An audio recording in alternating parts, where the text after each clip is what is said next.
আমার কথা হলো যে আমি ইউটিউবে আসছি বলে যে আমার ফ্যামিলির সবাই ইউটিউবে আসতে হবে, এটা কোনো মানে আসলে হয় না।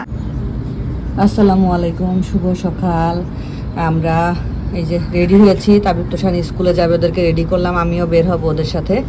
আর এই যে আমাকে যে গাছটা যারা আপু গিফট করেছিল, এই জবা ফুলের গাছটা, সেই গাছটাতে আজকে প্রথম ফুল আসতেছে, লাল ফুল, দেখতে এত সুন্দর লাগতেছে, তো ভাবলাম আপনাদের সাথে একটু শেয়ার করি। আর সকালের এই যে দেখেন সকালের আকাশ, সূর্যোদয় হচ্ছে, পাহাড়ের মাঝখান থেকে সূর্যটা আস্তে আস্তে উঠতেছে, দেখতে যে কি সুন্দর লাগে বলার মতো না। আর সকালে উঠে গাছে পানি দিয়েছি, গাছগুলো একদম মাশাল্লাহ মাশাল্লাহ সুন্দর লাগতেছে দেখতে। তো তাবিবকে স্কুলে ড্রপ করে আমরা দুইজন আজকে একটু নাস্তা করার জন্য যাচ্ছি পিঠা ঘরে। অনেক দিন ধরে ইচ্ছা করতেছিল যে পিঠা ঘরে একটু সকালের ব্রেকফাস্ট করব। আজ পর্যন্ত কখনো পিঠা ঘরে আমাদের ব্রেকফাস্ট করা হয়নি।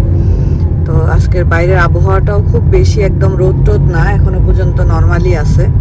তো যে আমরা কাছাকাছি চলে আসছি। পিঠাঘর হলো বাংলাদেশি একটা রেস্টুরেন্ট, আপনারা মোটামুটি যারা মালয়েশিয়াতে আছেন, কেএলএ আছেন, তারা সবাই হয়তো চিনে থাকবেন পিঠাঘর। আমরা প্রায় ওখানে যাই বিভিন্ন কিছু খেতে ইচ্ছা করলে। তো সেটার কাছাকাছি চলে আসছি। আজকে দেখবো যে সকালের খাবারে মানে ব্রেকফাস্টে কি পাওয়া যায়, বিশেষ করে পিঠাঘরের চাটা খাওয়ার খুব ইচ্ছা আমার। তো চলুন যাওয়া যাক।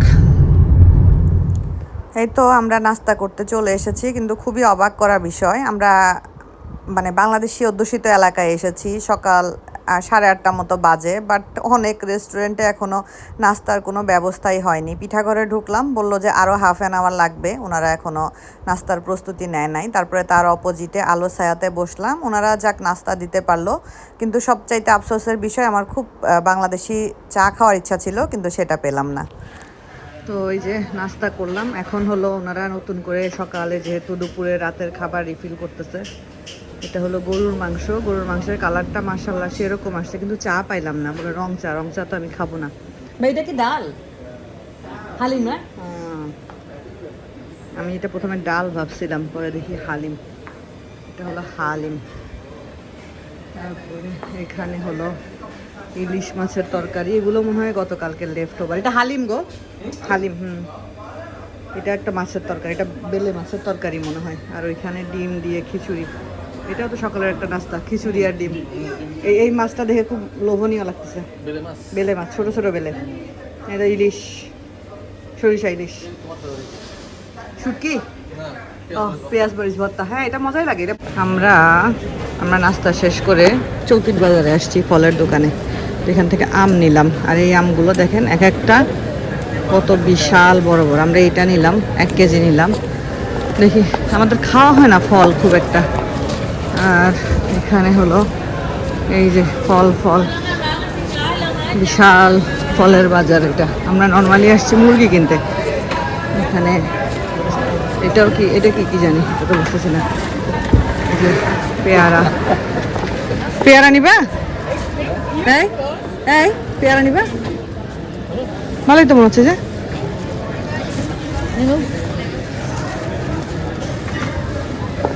এখন আমরা মুরগি নিচ্ছি, এখানে 3-4 রকমের মুরগি আছে। এই যে এটা একটা নিলাম, এই যে হলুদ কালারের মুরগি, এটা পুরানো, এটা হলুদ মাখায় পুরাই, এই জন্য হলুদ কালার। এটা হলো ফার্মের মুরগি। তারপরে মুরগির সব ঢিলা কলিজা আলাদা আলাদা সেল করতেছে। আমি ওখান থেকে যে রোস্টের সাইজের মুরগি নিলাম 6টা। তুষারের বাবা ওইখান থেকে চিংড়ি মাছ নিচ্ছে। এই তো সকালের বাজার ঘাট আর কি। আমারটা এখানে আমি একটা হলুদ মুরগি নিচ্ছি, এটা কাটা হচ্ছে,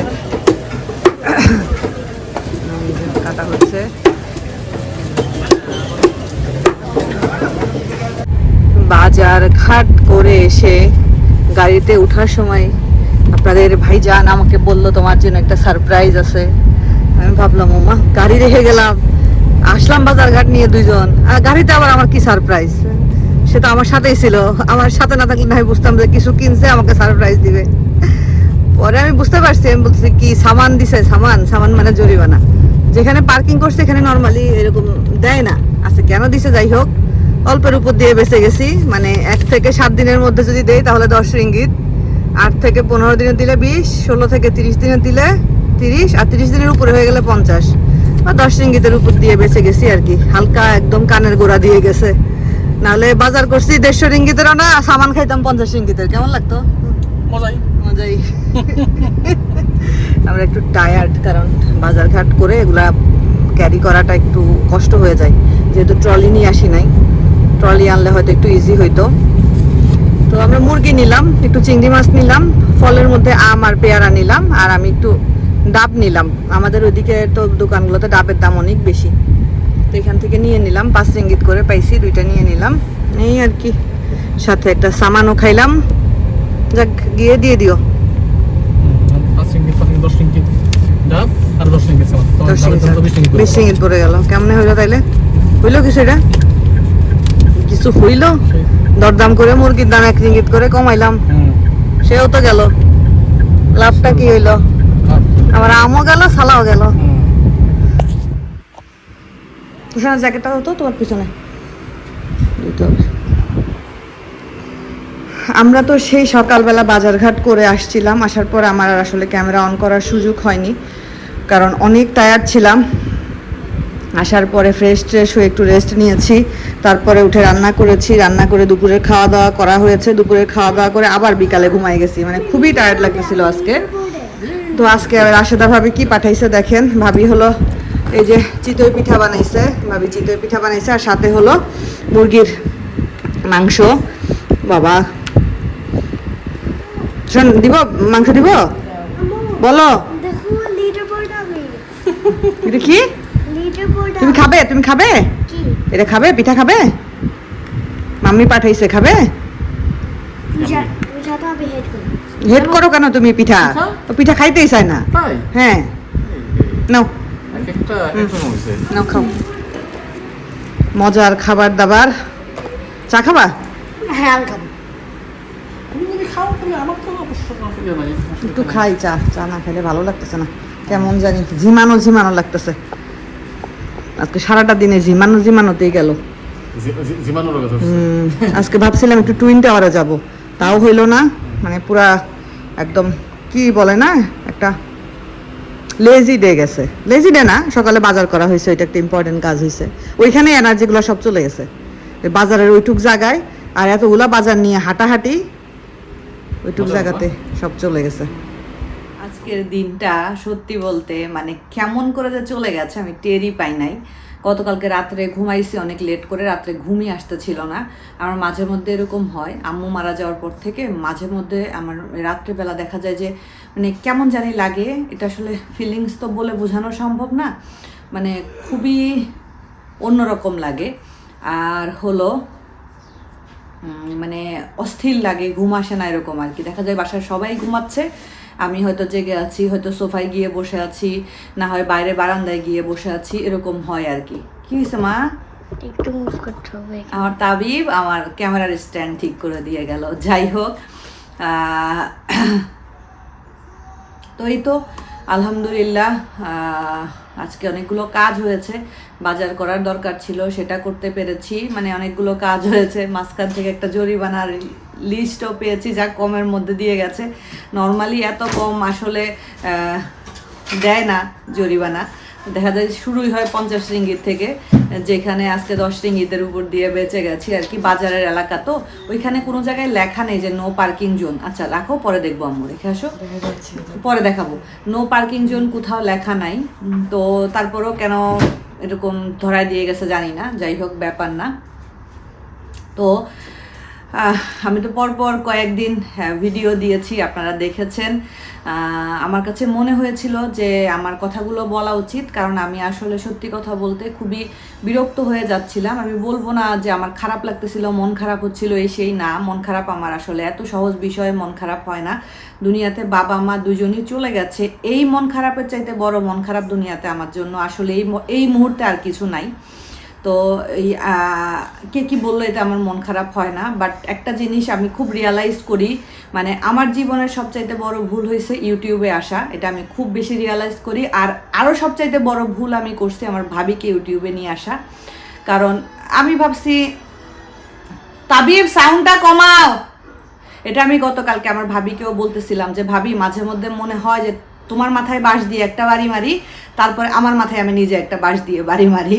এটা কেন বলতেছিলাম, আপনারা হয়তো আমার এই ব্লগ দেখে গিয়েও ভাবিকে আবার অনেকে খোটা মানে বলতে পারেন যে আপনার ননদ এটা বলছে। এটা কোনো বিষয় না আসলে, মানে কি বলবো, যে স্বাভাবিক আসলে ইউটিউবে আমি ইউটিউবিং করতেছি বলে আমার পুরো ফ্যামিলিকে আমার ইউটিউবে নিয়ে আসতে হবে, এটার কোনো মানেই হয় না। আমি যেমন ইউটিউবিং করি, হ্যাঁ, আমার শ্বশুরবাড়ির কিন্তু কেউ ইউটিউবে নাই, কেউ নাই। আমার শ্বশুরবাড়িতে কি মানুষজন নাই?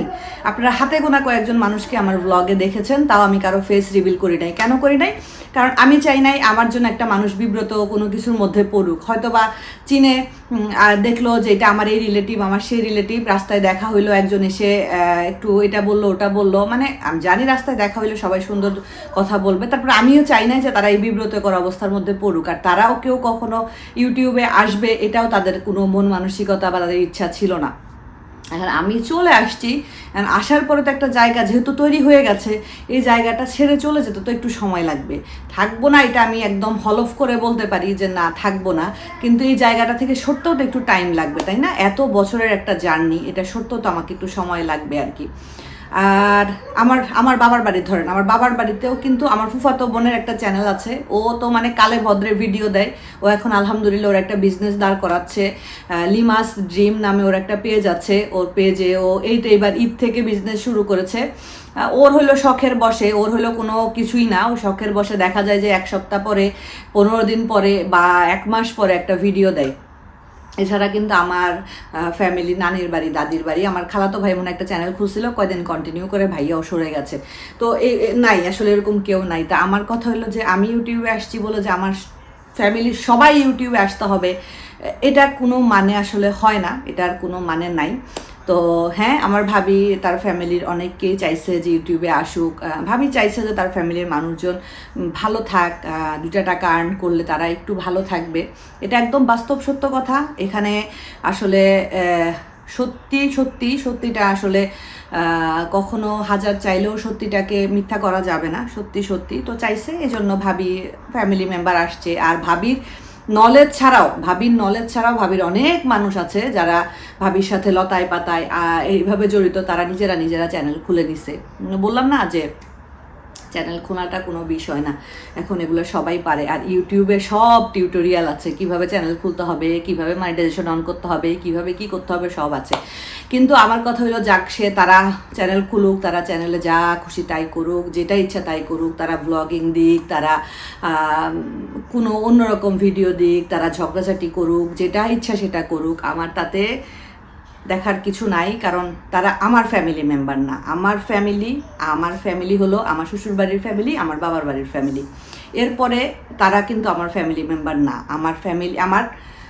তারা কিছু করলো সেটার জন্য আমাকে জবাবদিহিতা করতে হবে না, আমি কিছু করলো সেটার জন্য তাদেরকে জবাবদিহিতা করতে হবে না। এগুলো একদম সত্য কথা।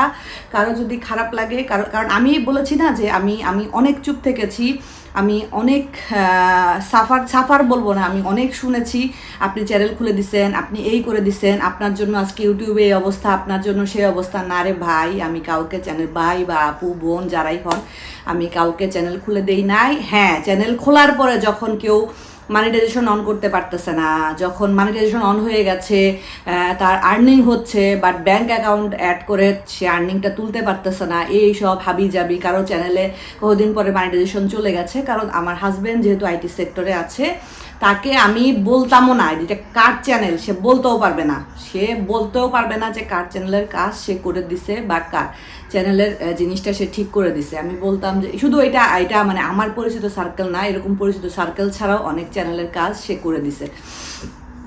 তো এই হলো কথা, এটাই হলো আমার শেষ কথা। আমি মনে হয় না আজকের পরে আসলে এই বিষয়টা নিয়ে আসলে আপনারা যদি আমাকে না খোঁচান, আপনারা যদি আমাকে ব্লেম না করেন, আপনারা যদি আমাকে বিরক্ত না করেন, গুটি কয়েক মানুষ, আমি সবাইকে বলতেছি না, গুটি কয়েক মানুষ যদি এই কাজগুলো না করেন, আমার মনে হয় না এই বিষয়টা নিয়ে আমি আজকের পরে ফার্দার আর কোনো কথা বা আর কোনো ভিডিও আপনাদের সাথে শেয়ার করব। আপনারা দয়া করে, আমি আপনাদের কাছে মানে হাত জোর করে বলতেছি, আমাকে এগুলোর ভিতরে প্লিজ আনবেন না। আমি এগুলোর ধারে কাছে, আশেপাশে, উপরে নিচে কোনো জায়গাতে নেই। আমার লাইফটা খুবই সিম্পল। আমার ফ্যামিলি, আমি থাকি দেশের বাইরে, হাজার মাইল দূরে, আমার ফ্যামিলিটাই এখানে। আমি তাদেরকে নিয়ে থাকি, তাদেরকে নিয়ে আমি ব্লগ দেই। আপনারা যদি 2000 মানুষও দেখেন আলহামদুলিল্লাহ, 20,000 মানুষ দেখলো আলহামদুলিল্লাহ। এতে করে আসলে আমার কোনো কিছুই না। আমার এমন না যে আমার ইউটিউবের আর্নিং দিয়ে আমার সংসার চালাইতে হবে বা ইউটিউবের আর্নিং দিয়ে আমাকে চলতে হবে। যে আর্নিংটা আসে আলহামদুলিল্লাহ, যদি নাও আসে তাতেও আমার লাইফের কোনো কিছুতে ইনশাআল্লাহ আলহামদুলিল্লাহ কোনো ডিফারেন্স হবে না, আলহামদুলিল্লাহ। তো এটাই হলো সবচাইতে বড় কথা। আর ওই যে বললাম না, মানে মানে মাঝে মধ্যে মনে হয় নিজের মাথায় আগে একটা বাঁশ দিয়ে বাড়ি মারি, আমি কেন আসলাম ইউটিউবে, তারপরে গিয়ে আমার ভাবির মাথায় একটা বাঁশ দিয়ে বাড়ি মারি। ভাবির মাথায় তার আমি বাড়ি মারতে পারবো না, সে আমার সম্পর্কে বড়, সে আমার ভাইয়ের বউ, আমার ভাবি। নিজের মাথায়ও পারবো না, তাই না? নিজের মাথায় কি নিজে বাঁশ দিয়ে বাড়ি মারা যায়, কথার কথা আর কি। যাই হোক, আমার মনে হয়েছিল। কি হয়েছে, কই যাচ্ছ তোমরা?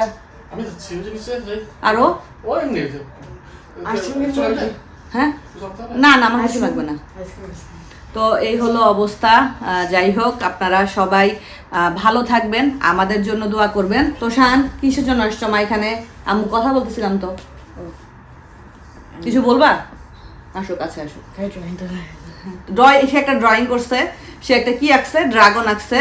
এই ড্রাগনটা আপনাদেরকে সে দেখানোর জন্য পাগল হয়ে গেছে। আচ্ছা, আমরা নেক্সট ভিডিওতে তোমার ড্রাগনটা দেখাবো। পোকেমন জানি না, আমি পোকেমন জানি না। তো এই হলো অবস্থা। আপনারা সবাই আমার জন্য দোয়া করবেন, আমার ফ্যামিলির জন্য দোয়া করবেন। আমার কাছে মাঝে মধ্যে এই জিনিসগুলো খুব ফানি মনে হয়, যখন মানুষ এসে আমাকে বলে তুমি এটা করছো, তুমি ও চ্যানেল খুলে দিছো, তুমি তার আরে ভাই আমি দেই নাই, আমি দেই নাই, আমি দেই নাই। আমি এই কথা বলতে বলতে আমার মুখের ফেনা উঠে যায়। তো আমার কথা হলো চ্যানেল থাক, ভালো কথা, চ্যানেল থাকতেই পারে। ইউটিউবে তো আসলে ইউটিউব থেকে তো আর রেস্ট্রিক্টেড করে দেয় না যে তুমি খুলতে পারবা না, তুমি খুলতে পারবা, এরকম তো কিছু করে দেয় নাই। আমার কথা হলো আমরা ইউটিউবিং করতেছি, আমরা ইউটিউবে সুন্দর সুন্দর ভিডিও দিব, আমরা ডেইলি লাইফের ভিডিও দিব, আমরা রান্না বান্না করতেছি, ঘুরতে যাচ্ছি, বাচ্চা কাচ্চা কীভাবে কী করতেছি টেক কেয়ার দিতেই পারি, সমস্যা কি? এতে তো কোনো সমস্যা নেই। এরকম হাজার হাজার বিভিন্ন দেশে চ্যানেল আছে, শুধু বাংলাদেশ বলে কথা না, বিভিন্ন দেশে, প্রত্যেক দেশে এখন ব্লগিং চ্যানেল আছে, প্রতিটা দেশে। আমি বাইরের ব্লগগুলো খুব দেখি, যদিও তাদের মতো করে ব্লগিং করতে পারি না, তাদের সব কিছুই অনেক হাই কোয়ালিটির, হাই রেজুলেশনের ক্যামেরা, তারা অনেক সুন্দর করে প্রেজেন্ট করে। আমি তো এত সুন্দর করে প্রেজেন্ট করতে পারি না, আমি আমার মতো করে দেওয়ার চেষ্টা করি। আমার তো মনে হয় আমি আগে যেরকম ব্লগিং দিতাম, আস্তে আস্তে আমার ব্লগিংয়ের দেওয়ার সেই ধারাবাহিকতা বা দেওয়ার সেই সৌন্দর্যটা আস্তে আস্তে কমে যাচ্ছে। কারণ ওই যে ইয়েটা কমে যাচ্ছে, মানে কেমন জানি একটা লাগে আর কি এই জিনিসটা। তো আমার কথা হলো সবাই দাও, সবাই করো, কিন্তু আমাকে ব্লগে এসে ফ্যামিলি ম্যাটার নিয়ে কেন ডিসকাস করতে হবে? আমাকে ব্লগে এসে, হ্যাঁ আমি ফ্যামিলি ম্যাটার নিয়ে ডিসকাস করতেই পারি, আমি একটা ভালো জিনিস বলতে পারি বা আমি একটা তার ভালো গুণ বলতে পারি। আমার ব্লগে এসে কেন এসব নিয়ে ডিসকাস করতে হবে, তাই না? এটা নিয়ে ডিসকাস করাটা তো উচিত না। ব্লগিংয়ে আছি বলে আমার ফ্যামিলিতে কি হচ্ছে না হচ্ছে এগুলো তো আসলে বলাটা আমি তো মনে করি না যে উচিত আসলে। যাই হোক, সবাই ভালো থাকবেন, আমাদের জন্য দোয়া করবেন। আজকের পরে আমি ইনশাআল্লাহ এই টপিকে আর কোনো কথা আমি বলবো না। আপনাদের অনেক কিছু জানার ছিল, অনেক কিছু জিজ্ঞেস করার ছিল, আমিও যতটুকু পেরেছি আপনাদের সাথে শেয়ার করেছি। আজকের মতো বিদায় নিচ্ছি, সবাই ভালো থাকেন, সুস্থ থাকেন, আল্লাহ হাফেজ।